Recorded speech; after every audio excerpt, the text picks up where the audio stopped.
Chapter 11. Crashtown was like a cough that would not go away. A scab that would not be picked off. A cyst that kept growing back. No new information led anywhere.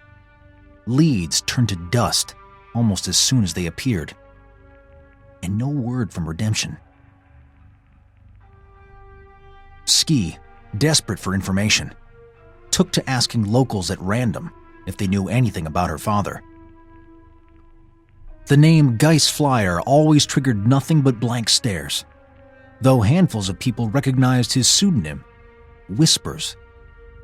Yet those who did were not exactly the trustworthy type. Her follow-up questions were always about the world's best magician, and most everyone claimed they had met him. They told tales about a god of a man, tales filled with sorcery, enchantment, and adventure. Or their anecdotes described the legendary show at the Spectorum Maxima, where the performer had magnificently bombed. Almost all of the stories came with a footnote that they had knowledge of his whereabouts. But of course it would cost pills to be led to him. Nothing panned out. Vant was in a similar bind. He knew the town held a secret, once indicated by the green sparkle in Death's mask. But a couple of problems presented themselves. One, he never saw the phenomenon again. And two, the process of removing the mask from his face once attached was becoming increasingly more difficult. The relic clung to his flesh if worn for too long, and it took tremendous strength to tear it off again. For fear of never being able to remove the damn thing, Vant made use of the artifact's powers only once per day, at varying times, strictly for no more than an hour. With this formula, he scoured Crashtown inch by inch, to no gain. Day after day passed in this fashion. Patience wore thin as the days wore on. Vant and Skii became increasingly short with each other. The majority of their conversations consisted of frustrated grunts and eye rolls. A resentment, like a fungus, started growing inside of Vant. A resentment for having trusted his young companion. She led me to this dead end. He often thought. She's to blame for all of this. And he knew she probably thought the same things about him. Their partnership was becoming less and less important, though neither let on about it. Admitting the end of their alliance and disbanding would have meant admitting failure. So they still met up at the end of each day to exchange information. But it had become more of a formality than a necessity. Around the time they had officially lost count of their days in Crashtown, and after yet another wasted day of pointless searching, they settled in at the hotel. Vant made himself busy cleaning his weapons, and Skii was poring over her notes for overlooked clues when a voice startled them and broke up their listlessness. Ho there. Vant stared at his wrist communicator, but he did not speak. Ho there, Vant Huel. Why today? Vant thought. He knew, of course, the day would come.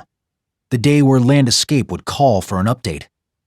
But as of this moment, he had nothing to give them. Sami Fromm, I read you. Sorry to bother you. Is it a good time to talk? Vant had the impulse to stage the sounds of an epic fight. But instead, he resigned and said, It's fine. How are things in Land Escape? Quiet, but that's nothing new these days. How's the search going? Find our folks yet? Getting closer. Vant lied. You know, day by day. I see. Sami's tone implied detection of Vant's evasiveness, but he did not press the issue. Instead, he offered, Any way I can help? Yeah, you can tell me everything's fine back home. Gino's organized things pretty good. Bomp and Frey Zoo is quite the sight, you wouldn't believe it. Our people miss their families, though. And I can't lie to you, things are getting tense. How so? Charis keeps running his mouth. He says we need to mobilize, says we need to leave town. Well, don't listen to him. I never do. You know how he is, windbag. Yeah, toss him over the wall. Vant was half joking. The thought crossed my mind plenty of times. Only problem is it's been enough to rile up the others. The townspeople are afraid of the nomads, Vant. Our gates are high and we're safe for now, but sooner or later they're gonna catch on. To what? To the quiet. There's usually a ton of noise coming from the canopy from all the people here. Nowadays, it's dead silent and there's only so many pots and pans the 50 of us can bang on. If the nomads find out we're vulnerable, they'll sack the city. How are your defenses? Strong. Everything's holding, but I don't think we have a lot of time here. Vant pressed his palms into his temples. Okay, let me think. His head swam with responsibility. Responsibility for a rescue operation currently at a standstill. Responsibility for so many lives hanging in the balance. Responsibility for land escape teetering on the brink. All right. Cheris has a stockpile of energy running in circles in his belly. I mean, it's dangerous now, but it could be diverted into a helpful direction. He considered. Then, all right, here's what I want. Tell him he's right. I sure hope there's more to this plan. Tell him you spoke to me and that I'm close to finding the army. You tell him that a battle is coming, that you need to be outfitted for a fight. You put him in charge of weapons and armor. You let him train the townspeople how to shoot and to learn himself if he doesn't already know. You practice tactics, run drills, and that should keep him busy for a while, help burn off that excess testosterone. Got it. Thanks, Vant. I knew you'd have the answer. Yeah, it's not the answer. It's just an idea, but I hope it works. An envelope slid into the hotel room under the door. Vant and Skii raised eyebrows at each other. Skii quickly checked the hallway, but the messenger was gone. Vant, back into his comm, said, Sami, sorry, something came up. I gotta go. Take care of yourself, Vant. For all of us. Vant switched off the transmission. Skii showed Vant the envelope. It was ornate, time-worn, quite lovely. A wax seal displayed a symbol, W8M. She opened it with care. Inside was a parchment decorated with circus iconography, exotic animals, performers, tents. And in the center of the spectacle was a bearded, robed Adonis floating amongst the clouds. Above him, written in calligraphy, were the words, "Tonight, one night only, for one believer only, when the sun and moon combine." In the corner, a small series of maps indicated a location, and in fine print was the phrase, 100G entry. 100 green corpo capsules. Always a catch, Vant thought. Vant assumed Skii would be beside herself, but instead, she was furrowing her brow. It's a trick.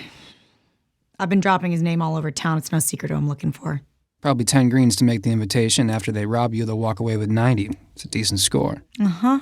She pulled a curtain back and looked out of the hotel room at the manufactured sky. Well, the sun and the moon are pretty close to touching. Didn't give me much time. Sure that was no accident. She closed the curtain. Oh, I better get ready. You're going? Yeah, gotta. But you said yourself, Gotta make sure. this is a terrible idea. You've seen what the people in this town are capable of. If whoever sent this letter wanted to violate me, they had plenty of chances to seal the deal. They just want money, so I'm gonna go give it to them. Why? Even though I smell a setup, I also have a hunch. You remember the ads for the world's best magician at the Spectorum Maxima, the ones who showed a mustached man in a cape? Yeah, what's your point? This drawing is of a bushy bearded guy in a robe. Why would he look so different unless the person who made the flyer knew him? Huh. I never would have made the connection. Clever girl. Save it, Pops. I am well aware of how bright I am. Brighter than the sun. Says the girl headed into a mugging. What am I worried about? You don't have the 100 anyway. Ski's lips melted into a sly smile. Wait, Skii? How much did you take from the bank? Relax. The fine folks of Landescape can take one for the team. I've got enough in the bots to cover the fee. Plus, you're going to recover the loot and pound any baddies to the ground with those big old mittens of yours, right? Fine. Vant surrendered. After all, this play was in his best interest. He wished to unravel this mystery as well, in case the magician was the sparkling green shape once seen in Death's Mask. Pressed for time, they cobbled together the semblance of a plan. Vant departed first, following a hand-drawn copy of the map. After spending 20 minutes weaving through the streets to shake off any potential tails, the map directed him through an area for lizard fetishes, and eventually, to a wall near the edge of the district. He was certain he would hit a dead end, but as the map indicated, there turned out to be a passageway. It led into a darkened quadrant of the city, where Crash Town's holographic ceiling was mute. Vant inched past several sleeping hobos and made his way into the interior. The area seemed to be a warehousing section of some sort, packed with high-rise structures, most likely storage facilities. He reached the map's indicated destination, a decrepit building, once some sort of logistics center. He found a nearby ledge with a decent vantage point and tucked himself away. Skii. He whispered into his comm. Yeah, I'm in position. Where are you? at the hotel getting ready. It's almost time. It's not every day a gal gets an invitation to a show. I'm taking full advantage of the situation. Vant shook his head. Just hurry. Can't rush a work of art, Pops. Relax. It's good for a lady to keep her fellow waiting. Vant suppressed a huff and sat down. He rolled Death's mask around his fingers. He stared into its empty eye sockets and felt its pull. A begging, a longing to be worn. He obliged.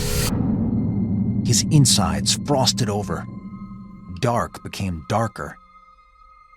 The world transitioned into the realm of shadow. The structural details of the building before Vant faded into half opacity. Through its walls, he could see several glowing silhouettes, most likely squatters or vagrants, innocents. He looked around, taking in the view through Death's eyes.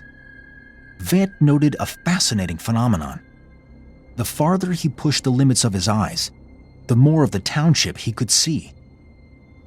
Tangible structures in the foreground melted away, revealing more of the city in the background. Additional shapes of people materialized, like stars pushing through a dusky sky. He allowed himself to bask in the powers of the mask. The ability to look through walls, the ability to track the movements of people, the ability to see in the dark, and the ability he had once experienced to witness the true nature of the corrupt. His stomach knotted as a thought appeared. I like this mask. He forced his mind to about-face. The guise belonged to a sadistic demon. There was no part of that creature Vant could allow himself to identify with. The mask was making him drunk on an otherworldly ability. How do I look? Skii had whispered the question into her comm. In his altered state of consciousness, Vant spotted her silhouette arriving in the warehouse district. Fine. Vant lied, having no idea what she actually looked like. Her glowing shape was all he could see through the mask, and he did not want to take it off. Now radio silence. Sure. In the one word, Vant detected a tinge of dejection. Maybe he should have looked at her with his real eyes. Maybe he should have paid her a compliment. It was too late now. Her safety is more important. He rationalized. Skii entered the building and descended into the subterranean. It appeared the magic show would be in the basement. Below her, Vant spied one solitary figure glowing white. The form was not pulsing red like the villains he was tasked to destroy, and it was certainly not the green sparkle he was hoping for. It was normal. Who are you? Vant heard Skii say. A man spoke to her. I am the Grand Magician's Grand Assistant. Welcome, young beauty. We are so thrilled you have come. I and the world's best magician. The show is about to begin, a special show for an audience of one. One lucky girl who will witness the mysteries of the universe, the heavens opening up, and true fantastical magics of every which kind. Oh, in a basement. Yes, in a basement. Quite private down here, is it not? Sure is. And it smells like piss. Nice bonus. So, where's the star of the show? Behind this very curtain, waiting for you. This was a lie. Vant could see that no one else populated the basement. Let's see him then. All in due time. But first, to business. Now, it is no great secret that summoning spirits and calling up the forces of the unbelievable is a taxing and complicated affair. There is more to it than mere magic words and flapping one's arms about. It takes study, discipline, mystical artifacts, special potions, and let's not forget the overhead. There are assistants aplenty, living expenses, marketing, and other such necessities, and so forth. This means, sadly, we cannot work for free. We would do it purely for pleasure. Truly we would, but alas, we cannot. But I can see that you, the girl with big, luscious brains behind those modest-sized bosoms, surely comprehends such things. So I must ask, not that I don't trust you, because I do, I completely do, but I must ask with all due respect that I certainly must obviously need your payment in advance. You do understand? Why, of course you do, my dear, sweet angel. Sure. Here you go. Vant had lost patience. He spoke into the comm. Skii, I can see from here there's no one else in that room. Don't give him squat. Who the hell is that? You're not alone? I can explain. Vant heard the sound of glass shattering. Ski's silhouette flopped to the floor. The magician's assistant hovered over her for a moment, then darted through the basement toward the side door. Stupid. Vant chastised himself. Should have kept my mouth shut. It took Vant mere seconds to circumvent the crook's escape. Hiding in the shadows did the thief no good. Darkness was Vant's ally when he donned Death's guise. As he emerged from the back door, Vant dropped from a ledge, tackling him. What the? Who the? Vant, dressed in black robes, wearing a glowing mask and brandishing iron fists, bore down on the cowering thief. What did you do to the girl? I'm alone. What girl are you talking about? Vant smashed the pavement with a gauntlet. Cracks in the cement spiderwebbed inches from the man's face. Please don't hurt me, okay? Okay, she's fine. Just a sleeping draft. You startled me, that's all. I thought she was alone. I heard another voice and I panicked. I knocked her out and I ran. She's probably dreaming of sugar plums and lion's dicks or whatever pretty girls dream about. Vant leaned in closer, tormenting his prisoner. The thief trembled in front of the blinding mask. Please. Whatever you are, please, just let me go. Take me to her now. Yes, I'll take you to her. No problem. And if she's so much as scratched, I'm gonna be a handful. I promise you, comrade. I promise you she'll be snoring. She'll be unharmed. Get up. The man obliged. Vant flung a whip, which twisted around his prisoner's waist. Bound and secured, he was not going anywhere. He led Vant through the side door and into the basement. Sure enough, Skii was out cold, face down in the cellar. Her dress was orange, reversed from the black she normally wore. Her hair was done up in a bun. She had put in effort to look presentable, and now she was a mess. Vant wished he had complimented her when he had the chance. Vant nudged her. No response. Comrade, allow me. Quite a dose I gave her. I have exactly the thing to perk her up. Vant's body language was threatening. No tricks. I swear. I'm way too frightened of you to try anything impulsive. Let me loose? After considering, Vant finally released the whip from the man's torso and peeled off Death's mask. Storing it in his robes, he studied the charlatan, who was a stout man, most certainly not tall, with two standout features. One, his flashy eyes, abundant with cleverness, and two, a full set of gleaming, impossibly white teeth. The trickster did a double-take upon realization that the specter tormenting him was actually a young-faced human. He fumbled about his body, attempting to locate something specific. Vant heard bottles click together. The man carried a miniature storeroom of vials underneath his vest. At last, he located what he had been searching for, a small tube of yellow powder. Vant shot him a look that said, "Don't test me," and the charlatan nodded with obedience. He waved the bottle under Ski's nose, and she came to in an instant. What the crud? Ow, my head. Where am I? Oh, hey, Pops. Skii, this overzealous scumbag drugged you. Don't worry, you'll be fine. My cute cohort. I simply apologize for such behavior. Had I known you have a guardian angel or demon by the looks of him, I would have handled the situation with much greater aplomb. But bygones under the bridge. No harm, no foul, yes? Yes? He spoke with his whole body, a showman through and through. He was selling something with every word. To Vant, My friend, I do apologize. All is forgiven? Though skeptical, Vant shook his hand. The con man flailed his arms with enthusiasm. In an overcompensation of friendliness, he patted Vant on the chest and stomach, as if they were close friends. Ah, bravo for your maturity. Now, let us begin again, and this time with proper introductions. I, my dear compatriots, am the humble Cram Grammy. Not, as you so discovered, a magician's assistant, but rather a mere street urchin. And now that you've caught me and put my pride in the pisser, I will bid you a fond farewell and return to the streets in repentance. I shall think upon my actions with regret and begin my life anew, free of this detestable disease of petty theft. Hogwash. My dear. My dear, my ass. Turn out your vest, you snake. Give my demon back his mask.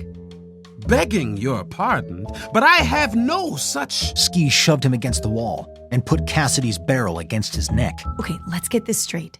First, we're no chumps. Second, I'm the scary one of the two of us. Who says I'm not his guardian demon? Of course, of course. I was simply testing you, that's all. I had every intention of giving it back. Here it is. See? He revealed Death's mask, which he had stashed under his vest. Vant felt like a sucker. The man had pickpocketed the relic out of his robes while patting him on the chest.